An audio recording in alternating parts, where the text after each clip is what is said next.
Hello, Namaste, and welcome to the dear residents of Hiranandani. And a special thanks to our chief guest, Air Vice Marshal Deepak Goharji, for joining us on this auspicious occasion of the 75th Independence Day of India. My name is Sunil Makhija, and it is truly an honor to be delivering this speech in front of you.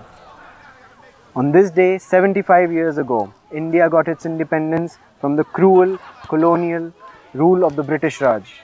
It was an intense struggle fought bravely and patiently by our founding fathers and the freedom fighters, overcoming every hurdle and achieving this mammoth task. The British entered India with the aim of increasing trade with the Indian subcontinent. They were in awe of the superior quality of products that India was producing, like spices, cotton, handlooms, silk, indigo dye, tea, opium, and so much more. And thus began an era of darkness, impoverishment, and poverty for the Indian citizens. The British saw that this rich, beautiful, and humble country is not run by a single government.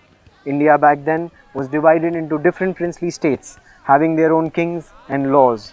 The British used this disunity to their advantage and slowly penetrated India, establishing the East India Company, which on the surface was just a trading company, but its true intention was to divide and conquer. Soon, they eradicated the already weak Mughal Empire and took control of the politics and policies of the country, eventually declaring themselves as the true rulers of the country. The East India Company was now the British Raj, directly ruled by the British Crown. Today, we enjoy this independence, this freedom and democracy due to the resolve of our leaders and the numerous freedom fighters who laid down their lives, their ambitions, their dreams and desires so that one day we could fulfill ours. They sacrificed themselves so one day we could be free to enjoy our lives so that no one can ever subjugate us again. In the year 1977, my dear father got an opportunity to go to Muscat to make a living. He did very well for himself and ended up living there for 44 years. I myself lived in that country for almost 25 years, but it never felt like home because as they say, home is where the heart is. और मेरा दिल तो सिर्फ और सिर्फ मेरी मातृभूमि के लिए धड़कता था. मेरी हर सांस वंदे मातरम का नारा लगाती थी और मेरे मरने तक लगाती रहेगी. At the first opportunity I got, I decided to move back to India, my motherland.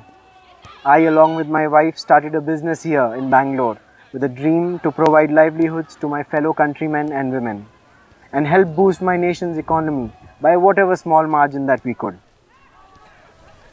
मेरा सपना मेरी भारत माँ की आंचल में आके रहने का था और मैं चाहता हूँ कि जब मैं इस दुनिया को छोड़कर जाऊँ तो मेरा सर मेरी माँ के गोद में हो और वो मुझे गले लगाकर अपनी इस ममता भरी माटी में मिला दे ताकि मैं जब भी जन्म लूँ हमेशा इस पावन धरती पर लूँ और गर्व से कह सकूँ कि मैं एक हिंदुस्तानी हूँ. What has India contributed to the world, you ask? India has contributed numerous things, and if I start listing them out, I will need to conduct a series of long speeches to do justice to the list of its contributions. While the entire world was busy in invading other countries and expanding their own territories for their own selfish agendas, India was focused on peace, spirituality, and knowledge.